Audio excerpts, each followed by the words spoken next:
room. Was that, I'm sorry, did you say that was flower and veg with a 12-foot ceiling? The flower for the 12-foot ceiling. All 12-foot, but yeah.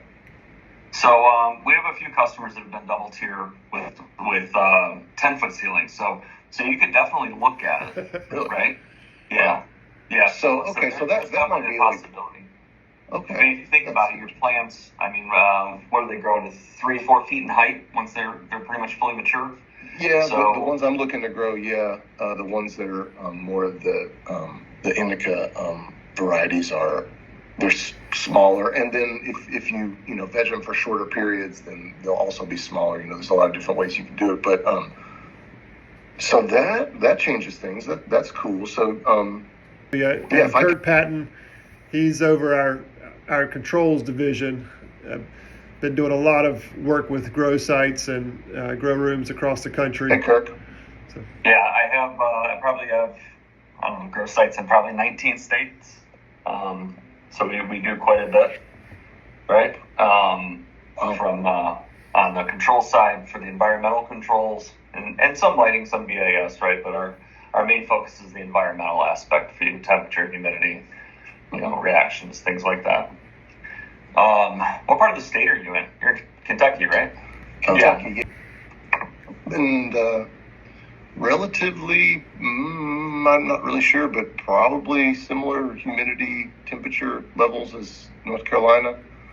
Yeah, we're probably a little wetter, but yeah, we're pretty close. But really, I mean, mainly for you, we're talking about 100% recirc, right? So our concern is, taking care of that environmental load. Do you currently have an operation up and running, or are you looking to start? I do not. Okay. So this would be a brand new build, from the ground up, and I consider getting, an existing building and, retrofitting it, but it's just what's going to work best, I think, is to do a new build, and I want to make it as tight and as state of the art as possible. And trying to wrap my head around that. They're issuing 16 licenses for cultivators later on this year, and so I'm guessing there's going to be a lot more applicants than that, and so it's going to be by lottery system. And so basically, what happens is the application period's in July and August. And then in October, they're going to issue licenses. So, if I get a license, this would be hit the ground running in October, and try and get everything together as quickly as possible. And so, that's basically the state of affairs here. It's a 2,500 square foot canopy limit. They have not been specific as to, if that is like rooms or if that is actual, lighting space. So did they cite specifically square feet? They cited specifically square feet, yeah. Mm-hmm. So are you looking at going either multi-tier, multi-level? Because I know a lot of states did that, so they go. And I'll tell you, you can successfully do a couple tiers. I have one customer in Massachusetts that does 6 tiers. And we struggle because just think of air stratification, right? All the lengths and the loads, and I can't even imagine. We do have a couple clients that do double and triple tiers that, with the right air distribution equipment, are successful, right? So if you're thinking about anything like that, with the kind of like the cloning, seedling, veg area, which I'm going to have kind of in one section. They're both going to be, I would assume, going to be on the same system. The cloning and the seedling section is definitely going to be multi-tier, and the veg section is probably going to be multi-tier too, but probably just 2 tiers in the veg.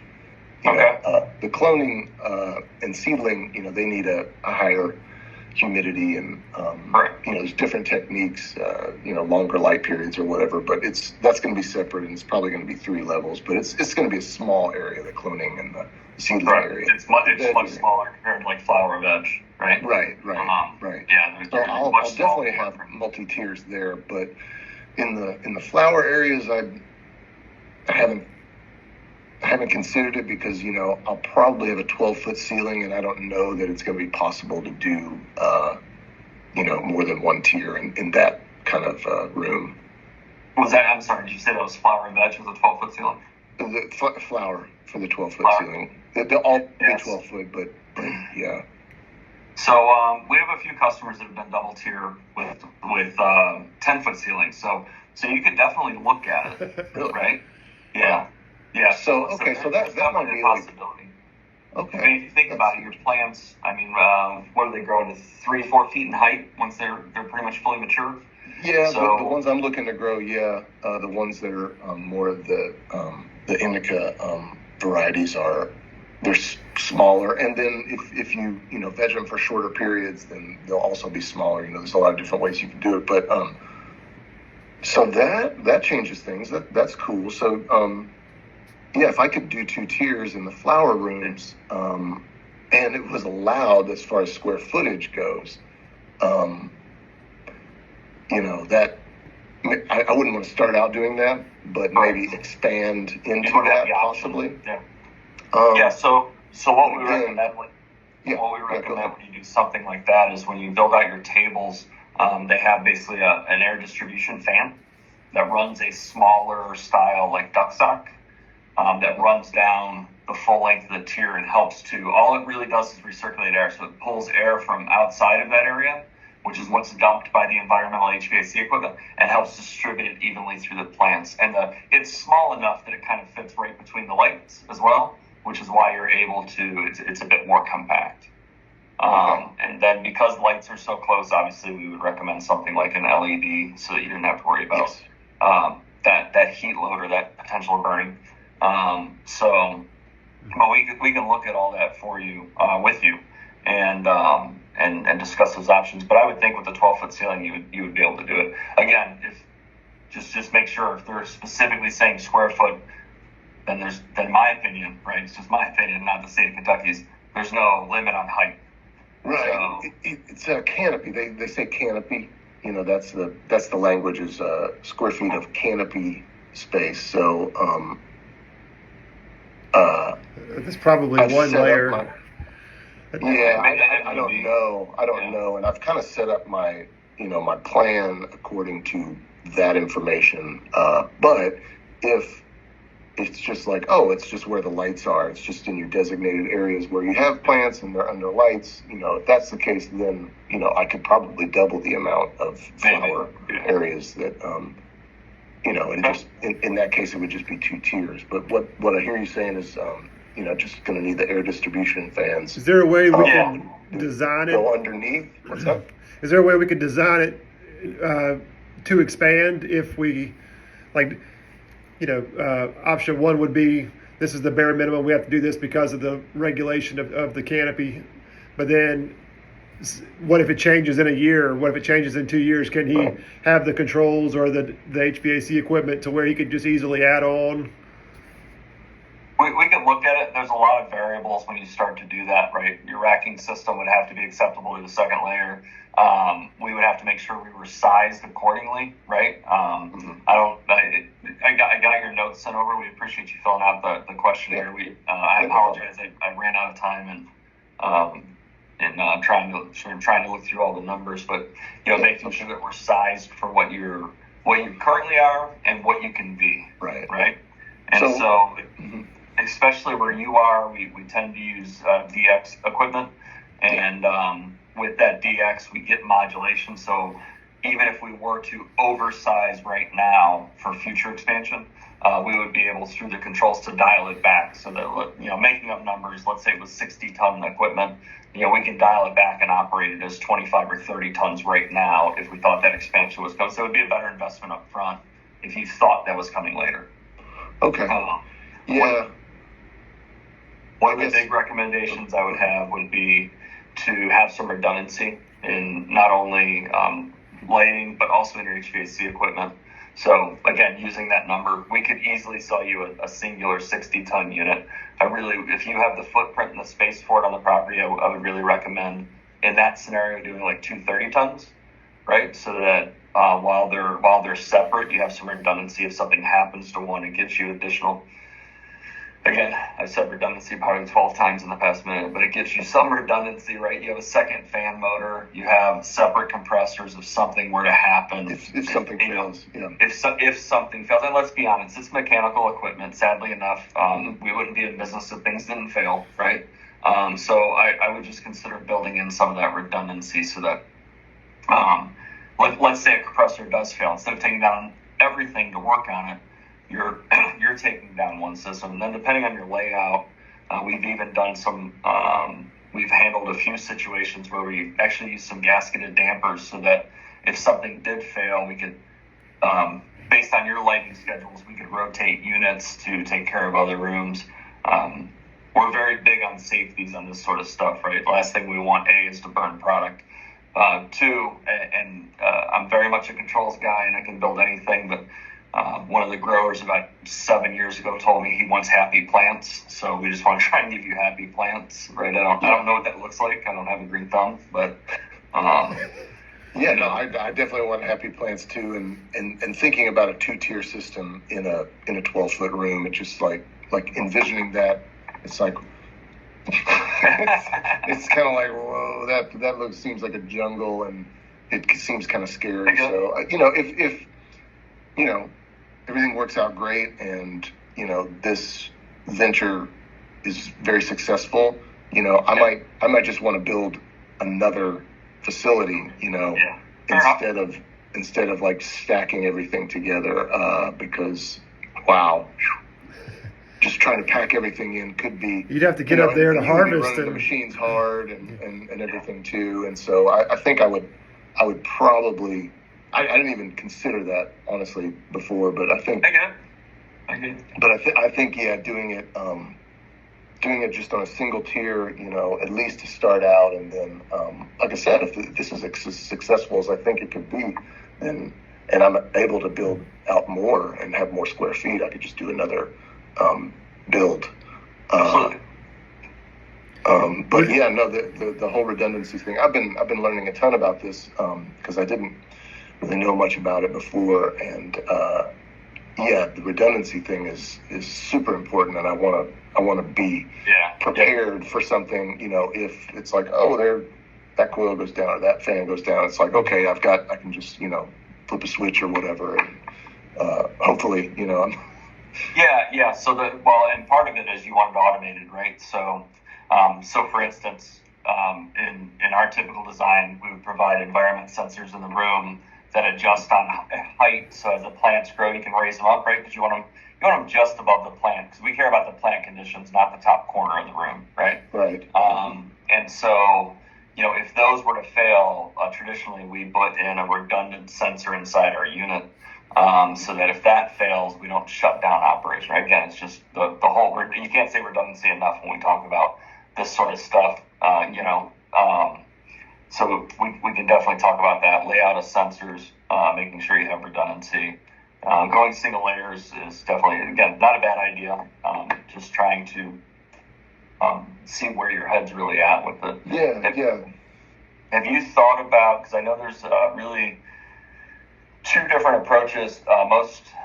Most growers are looking just to control temperature and humidity on the plant, right? Is that what you're looking to do, or are you looking to move towards like vapor pressure deficit, where we're? That's what I want to do is kind of set things up with the VPD, for optimal growing conditions, and kind of like where it would be like in the flower stage, you're kind of reducing it, by a degree or 1.5 degrees each week, and then reducing the humidity 2 to 3% also in the flower stage. That's kind of how, based on research I've done and whatnot. I took a course too, which it's just scratching the surface. But the deeper I get into it, that I feel like that combined with the CO2 and whatnot is gonna produce the max yields. And okay, so if you're doing CO2, and I'll tell you that market split is 50-50. I know half the growers we deal with do CO2, half don't. So really? You're right there, right?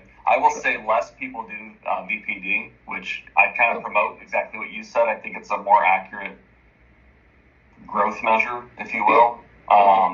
but we have a smaller percentage of that. But so on CO2 then, you're going to be looking to do some sort of purge sequence just in the event that you have a CO2 event, right? Mm-hmm. So what that means is we only have what's called exposable permissible limits, which means we can only be around certain concentrated levels of gases for certain amounts of time. CO2 is one of those gases. And so if that limit exceeds, what purge mode means is we would basically kind of open an exhaust fan and we would try and suck all the air out of the room. Right. Okay. And so, I mean, you want that for a safety measure for obviously you and your employees. And we can talk about designs so that we don't disrupt the plants too badly if that happens. Right. Now, does it happen? Honestly, I don't think we've triggered that event on any of our growth sites, but it's there as the safety measure. Okay. Right? Okay. That makes sense? Yeah, for sure. Uh-huh. Okay. And if I'm not explaining anything well or asking, by all means, feel free to just let me know. So say that one more time, Kurt, if you don't mind. So say that one more time. So what would be the event that would cause and So traditionally, the way they do CO2 is it's a tank, and they do it one of two ways. One, they pipe it into our supply ductwork on the HVAC equipment so that it distributes evenly throughout the room, or some people literally just take the tank and crack the valve. So once you hit a certain parts per million of CO2, you have a very short window of your permissible exposure limits. And when these folks go in these rooms and trim these plants and do everything else, like it's a full-time job, right? And so one of the sneaky things about CO2 is that it kind of makes you tired, right? It's not one where you start to hallucinate, oh, we gotta get out of the room. Falling out. You fall out, essentially, is what happens. So all we would do is we would put a sensor in the room because, again, we just talked about things fail, right? Regulators fail even though they're supposed to flow at a very low rate. A lot of this stuff's automated nowadays to where it's just measuring the room and dropping it in and out.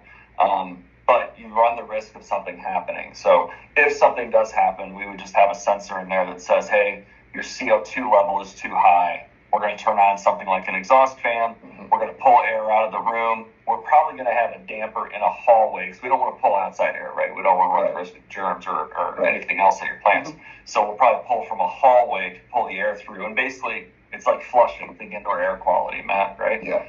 So you're flushing that is what you would be doing. Gotcha. Does that make sense? Yeah, makes sense. Makes perfect sense. And I definitely want to be able to do that. And so in that same sensor that I was talking about for VPD that you adjust with the plant, which is again excited that you're talking VPD. We have CO2 built into that, so we actually know the CO2 off gases right at the plants as well. Oh, okay. So it's a sensor that just basically it reads the CO2. It reads the CO2 as well as temperature, temperature, humidity. And then we do the calculations in the back end for vapor for VPD.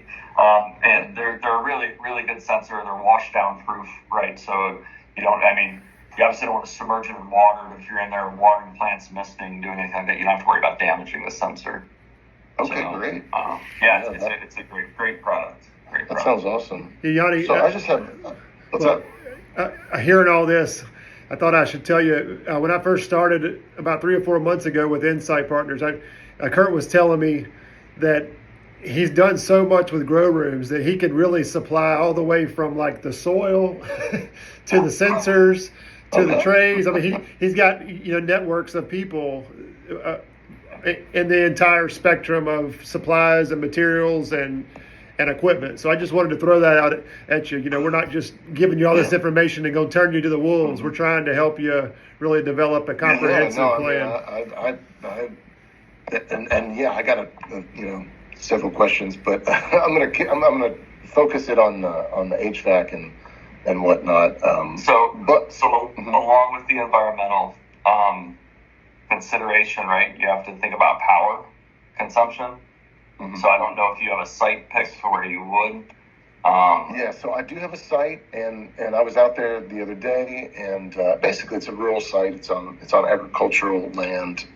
There is a house there, and there is electric service there, but it's a residential service. So I would need to upgrade that, but the pole is there, and I feel like I'm going to call the electric company this week and see what would it would take to upgrade the service, but that was going to be a question I had, is what what kind of service do I need? How much? It's pretty considerable, right? Like we have to look at lighting. Obviously, going with LED helps to reduce the amount of power.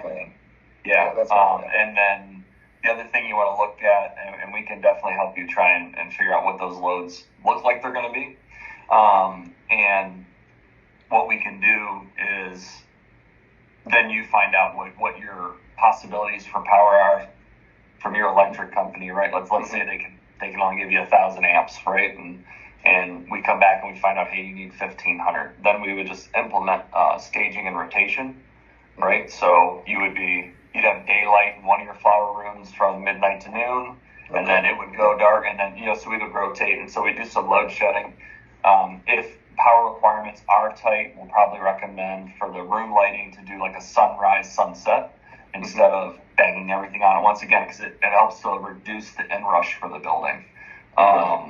So we just need to get that, look at those load calculations for what we think lighting is going to be, for what we think, obviously the HVAC, they're going to be your two biggest proponents.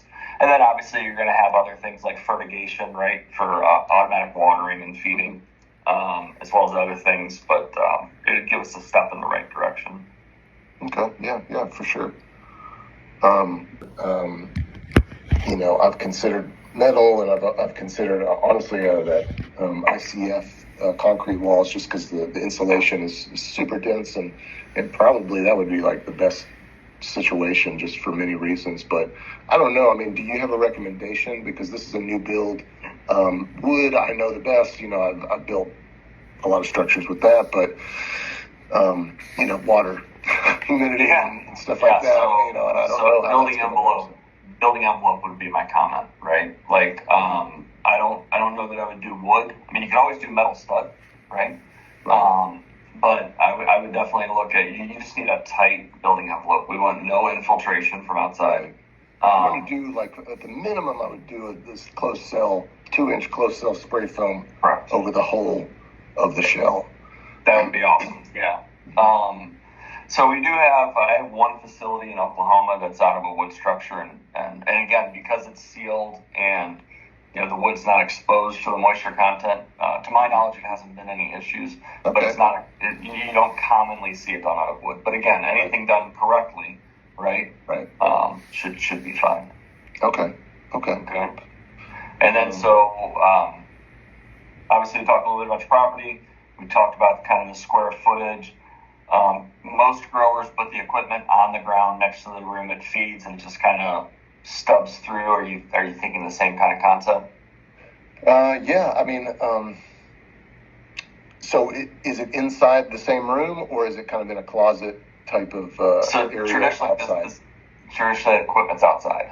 Outside, right? Okay. Yeah, and so if you think of a layout, let's just use a square, right, for your building.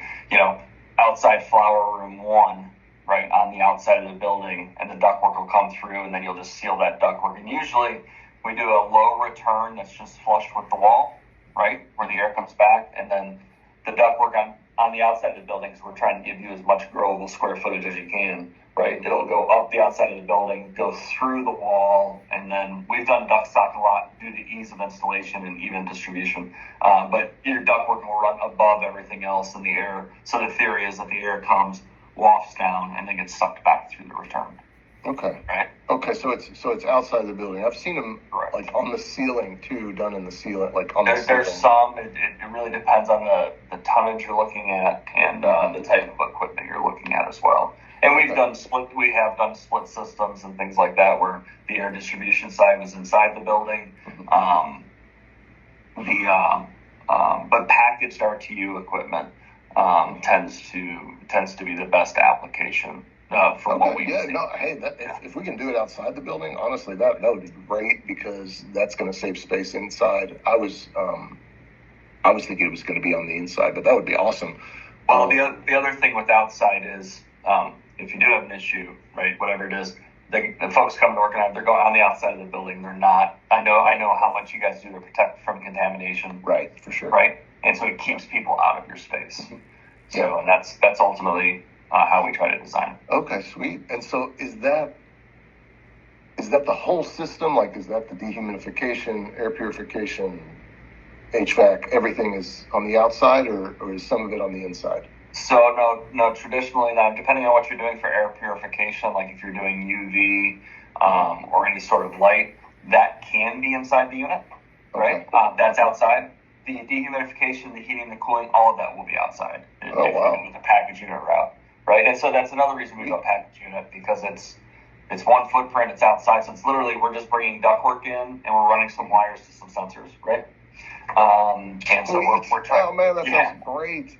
Yeah, we're trying to minimize the impact of your room. So okay, yeah. Oh, this is much different than what I was imagining. So it's much better. So yeah, if we can have the equipment outside and then the ducking sensors inside, and the CO2, that would be also. So CO2 we can put outside. It's gonna depend on where you want to put it. Like I said, especially if you're doing like the supply air injection, so that when our fan's running, if we need CO2, it just opens the valve, which can be controlled through the HVAC system as well, right? Because if we're already monitoring CO2 for your, in case we have a purge mode event type situation like we were talking about, then if we're monitoring it for when it's too high, then we'll know when it's too low as well. We can use a basic solenoid valve to automatically feed it in. So okay, so that's an option. It is an option. Yeah. And so would it be one system for the whole building, or are we talking about multiple systems? We typically are talking multiple. So okay. So depending on tonnage and capacity, right? For your heavier capacity rooms like flower that have the heavier loads, we typically try to break it up into two separate systems that work in unison. Mother, clone, like you said, they have a higher moisture content, right? They don't run as hard. Traditionally, we can do those with a singular system. Mm-hmm. Are you doing dry at your facility yourself, or are you outsourcing? Doing what? So are you drying the product?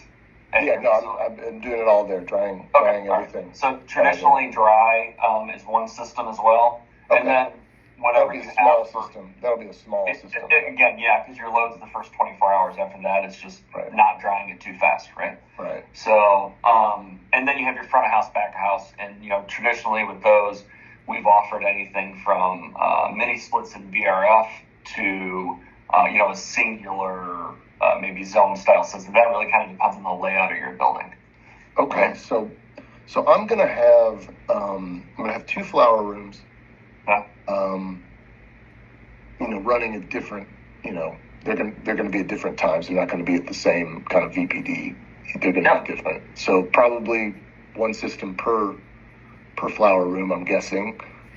And then the clone mother veg area is going to be probably on a separate system.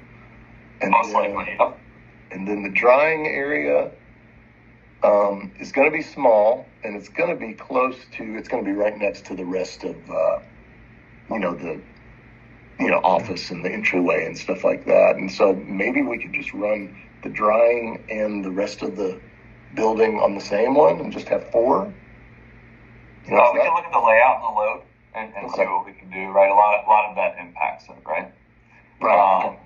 So we can look at it, and honestly, if you're a really small dry room, if you don't think you're going to be massive, we might be able to offer one or two Andon style units that would just sit in the room and they would just dry them out, and it might not need it. We might be able to go that route with your office, right? So we have some options. It always comes down to right layout, power load, things like that, especially with what you're doing. But there's some options we can definitely look at. Okay, sweet. So I'm familiar with Andon. I saw that. So you guys use that company out of Canada? Okay. So we do, yeah. Every now and again, we have a couple of our growers that we put it in, depending on the grower, either as backup or we actually integrate it with our dehumidification equipment and kind of share the load. Right? Okay. Use them to step up, and then we use our more sophisticated equipment, right, to dial it in. Yeah. Right. Okay. So yeah. So we have those options as well. Okay. So yeah, that might work. Like just for the drying, because I don't think it's going to be a huge area. Yeah. And hopefully, everything is moving quickly and it's moving out quickly into the world, into medical space and the only way we make money, right? And really filling it up. Yeah, that's the hope. Okay. All right, this is great. One thing that our engineer Trent called out that on your sheet that might be the 400 to 700 watts per light on the lights. Does that seem a little high, or is that? Did you get that from a spec or something on the wattage? Yeah, it's just kind of the research I've been doing and the models that I've seen. In the veg room, that could go a lot lower. Just because in veg in general, in vegetative state, they don't need a ton of. You can go fluorescent lights really with that, which that would be obviously a lighter load. The flower, that's where they really need the wattage. But I do want to do that kind of sunrise, sunset, and towards the end, not running the lights at 100%, running them lower, like 70, 75%, just because that's going to help. I don't know, you're basically trying to mimic nature and how the season goes. And so at the later stages, it's like, oh, well, the sun is not as intense as it was in July. So, you're trying to mimic those things. So yeah, at the later stages, I would be going. Yes. Right, so then you're definitely, since you're talking all of that, you're definitely talking about getting modulating lights that you can adjust the output. Yeah, that's awesome. And so that would be that is something that could be integrated on our end, the lighting with the HVAC for the rest of the environment. Oh, and so it's all in the same. It can be. It absolutely can be.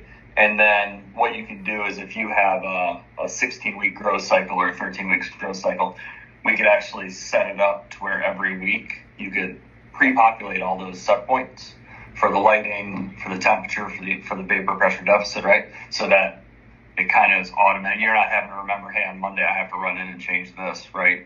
They can be pre-populated. Then as you find one that you like, you can just repeat the cycle when you start to grow again, right? Instead of having to start over. So, but we can look at a lot of that once we get further along. Wow. There are a ton of options. So it's like you got a little recipe, and if that recipe works, that's the deal. Recipe works, you write it down. If it doesn't work, you tweak it a little bit, and next time. Yeah, no, that's great. And so if it's all automated and it's all on the system, then is there like a tracking, There'll be a trend log type with it, right? Okay. You'll be able to look at variables, and we could even put some, on the screen. So, like if you wanted to track VPD and light output at all times, right? We could just have those graphs built in to where it's whenever you logged in, you would see it for that room. It would automatically be on the page. Okay. A little dashboard, right? Exactly. Mini dashboard. Okay. And so this is going to be available like to me at any time, like. Is it going to be something like, oh, let me just, I'm at Walmart or whatever, and I'm just like, can I check on that? Is that possible, or is that? So it is possible. Some of that requires some stuff on your end, right? Like you'd have to put it on securely on the internet, which we could help you do. So could your service provider. But I'll be honest, this is the number one question we get, right? Why can't I see it on my cell phone? Like I want to be at dinner with my wife, and if I'm curious what the temperature is, I can look. So you can absolutely do that. Obviously, screen resolution on this compared to a 19-inch monitor is a little different, but we absolutely can do that. We pretty much build all of our sites now mobile friendly ready, so that there is some mobile access. But yeah, that would just take some internet from you. Okay, great. And there would be alarms and limits set up so that if something's out of alarm, you'd get a notification at 3 a.m. Hey, we got to go check room 4. Right. Okay. Yeah, no, that's fantastic. That sounds really great. And what did we not hit on that you wanted to talk about? Yeah. What's that? Oh, what did we not hit on? I'm looking to see. So it sounds like wood is okay if the envelope is sealed. I mean, regardless if I go wood or metal or concrete walls, the inside walls are going to be. They're going to inside walls separating the rooms. Those are going to be wood. but they'll need to be sealed too. So, so that we have differentiation between the rooms. Yeah, and so I think I was talking with Matt before about this, but basically you guys would create the system, and then I could come pick it up wherever or have it shipped, and then I have my installers here locally, my HVAC guys who could install it kind of remotely. You guys wouldn't need to be here necessarily, right? No, traditionally on grow houses we do like to make 1 or 2 visits just to make sure things are getting installed the standard we expect, right? So that you have the best product, and then also just to help out, hey, we have questions, we have this. So yeah, we would design everything, we would ship it to you probably during the initial installation phase, like when they're trying to put these environmental sensors in and stuff like that. We would probably pop out for a day or 2 just to talk with your accountant, but you'll use your own contractors for all of this.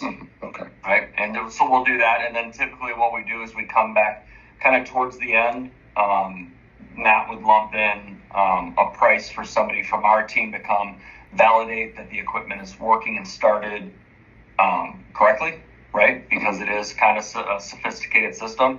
And at the same time, we'll initially launch a cellular modem so that my team can watch your environment from afar and make sure that we're working the way we intended for it to work, so that you have the functions you want. And at that time, you would have access kind of through this. And then once we were done with that cellular service and that monitoring feature, you have the option to extend it for us to continue to monitor or not. Regardless, we'll help you get it onto your internet service provider so that you have that remote access from your house or anywhere else if you want to check. So if you get an alarm at like 3 o'clock in the morning, you don't have to run to a facility to look at it. You can go to a computer, log in, and see what's going on. Okay, cool. Yeah. And then the air purifier, that system would be on the inside, and probably want one in each room, at least in the grow rooms. Yes. Yeah, and so that would be just kind of, as the air is being recirculated, it's passing through that, and correct. Yeah, that wouldn't be on the outside. That's going to be on the inside. Okay. And do you guys do those in a way where it's covered and there's no light coming out of it? Because I know that you use the light, the CV, right? Yeah, the ultraviolet, right? Ultraviolet UV, yeah. Yeah, UV, yeah. So it's really difficult with UV light if it's in the space to get it completely sealed and still allow the air to recirculate, right? It ends up taking up more space because it requires lengths of ductwork and stuff, because obviously it can't be completely sealed because then air can't move through it. So, like I said, you do have the option with this equipment sitting outside to put the UV lights out there. And then so that they would be self-contained in the unit. That would work that way. Okay. Right. So that way, and then you wouldn't have to. Cause I do know at night when lights shut down, it's the brightest room you guys will ever walk into, and when the lights turn off, it's the darkest room you'll ever be standing in. Yeah. So, yeah. I've seen the UV lights right following the supply fan, and that where you'd put it. So right before it goes into the duct where it dumps into the room, you got a UV light or 2 right there. Okay. Well, the nice thing about them, again, being on the outside of the building, because they do need service, they do need maintenance, right? That when the time comes, they're not moving your planks to get up to the ceiling, right? And everything's kind of outside. Mm-hmm. How big of an area do you think I would need? Would you say like 10 feet, kind of running alongside the building, or for the outside area for the HVAC to sit in? So, I mean, obviously it's going to come down to capacity and the size of units. Uh-huh.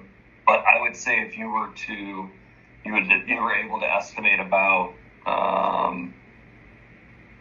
15, 18 feet 15 right now. And once we get a load, we can get more specific on sizes and kind of let you know what you need. But, and I know you're trying to save as much area as you can on the outside. And does that need to be concrete pad, or does that? Yeah, and you want it to be a concrete pad because these things make an immense amount of water, right? I mean, just think about it.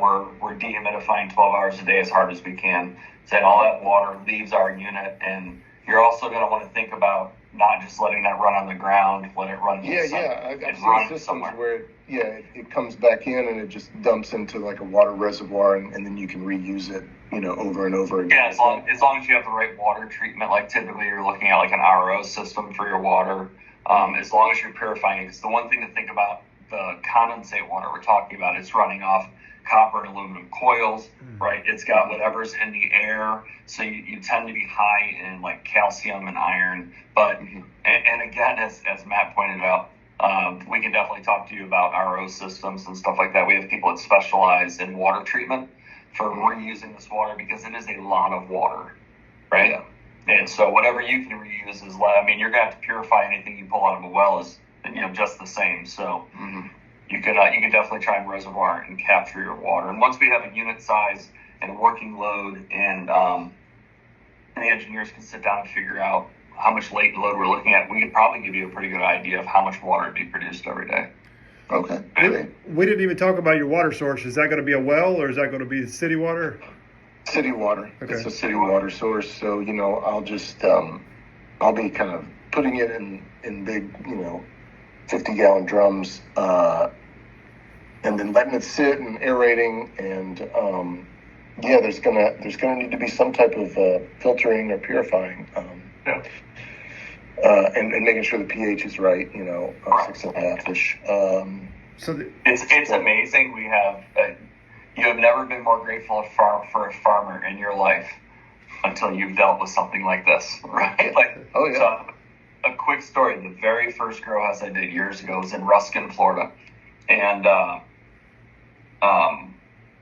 owner started complaining about his water bill. And so they have a real-time feed where the city water would come through. They would measure its purity and quality. And if it wasn't good enough, it dumped it into the sewer. 96%, this is our drinking water, 96% of the water was not good enough for his plants. Wow.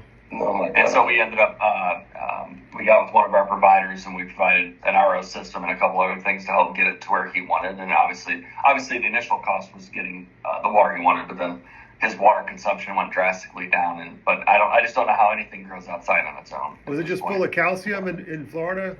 Yeah. And fluoride, because they add a lot of fluoride into the water. Right. Gotcha. So, but it's really interesting. Like, it kind of blew my mind. It's one of those you didn't know until you knew. Yeah, that's weird. Well, and I told that one story. You told me one story, Kurt, about how, as far as the remote capability, being able to dial into somebody's system, you had a customer where he called you up. You said, "Give me 15 minutes," and you went into your, computer lab and went in, made a setting change, and he's back up and running like it was no problem. Yeah, that's the plus side to like custom applications like this is, again, inevitably you're going to have something fail, and it's just going to happen, right? And with having custom controls where we write the code, if something fails, we can find a workaround. Right. Obviously, if a supply fan fails, it's another story. But, if you have a failed sensor, we can go in and override some values and get you back in operation, especially with remote access, very quickly. And that's kind of how we got into grow houses. We cut our teeth and specialized in heavy medical pharmaceutical. And so medical pharmaceuticals called the USP 797-800 ring. And you guys are pretty similar. Yeah, so you just have the stringent requirements. Yeah, so that's what it is. I mean, Kentucky is medical, and I don't really see it going recreational. So anyway, it's going to be medical and period. The other thing we haven't talked about is financing. You mentioned you had some financiers or investors lined up that would help you with this. Is that correct? That's it. Yeah. So I would want to, if there's financing available, I'd love to, hear about those options and whatnot. But this is something that I would want to, probably pay for all at the same time. Especially if there's a, better price involved, if it's cash up front or whatever like that.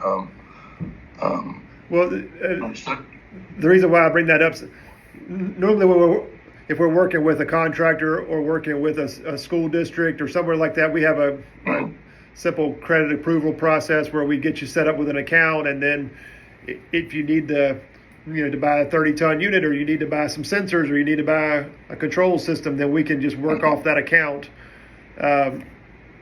That's normally how we work. Or if people want to just pay with a credit card, then we just obviously take a credit card. But normally working with mechanical contractors, they get set up with an account with us, and then we would just sell them equipment that way. Okay. Yeah, it's a little bit. We're a little bit different in that we're like the wholesalers, if you will, directly from the manufacturer. Right. Trying to be that one source for you. So. Okay. Yeah. Yeah. I mean, we could do it either way.